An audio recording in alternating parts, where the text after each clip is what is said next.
It has been a good gesture from the Mother Association for Football in Zimbabwe, as well as CAF and FIFA, with the motive of zero deaths in football matches. I think from the outset we learned quite a lot on how we have to ensure there is safety and security in our stadium. Overall, it's going to improve in quite a lot of ways. Especially the status of football in Zimbabwe, especially on our supporters who ensure we should provide maximum security and especially safety to them. In times of reporting for coming to matches, we have been led away on procedures to take so that we speed the ingress of supporters into the stadium and there's no checkout on their ingress when they are moving to the stadium, ensuring their safety.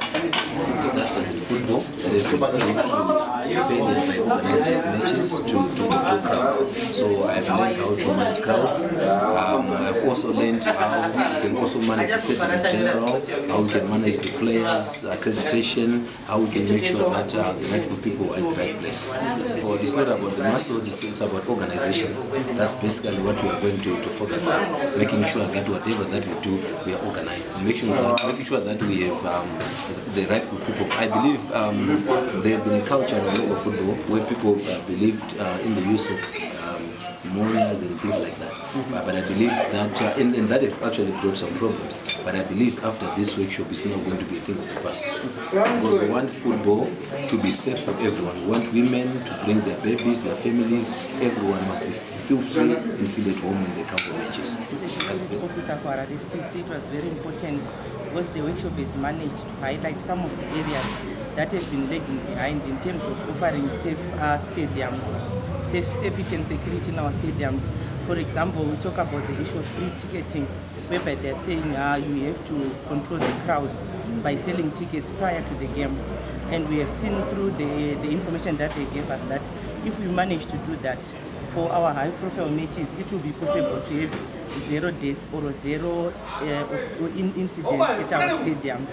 And also, if you look at the issue of infrastructure, how as security officers are going to implement changes in the types of infrastructure at our stadiums for ingress and egress, where people will then have to use the turnstiles and the exit gates. I think it's going to help us as a nation and as the PSL and also as clubs in the league to help and assist the football community in contributing to safety in our stadiums. He was actually teaching us that it's not about using force. We really need to shun the idea of using the uniformed forces and educate our communities through the use of stewards, where we educate the stewards on how to interact and interface with the football community, as they are going to be the frontline responders. What he was trying to say is he taught us that we should then engage our communities, the football communities, by having volunteers who would not use force, because he was saying information is power. So the moment we engage our civilians into the control of crowds in our stadiums, we would then have zero tolerance to the use of minimum force or things like baton sticks and the guns, as per the CAF regulations. Because you see that as you go through the regulations, there are some regulations that do not allow the use of force or the use of guns and uniformed forces within Zone 1, which is the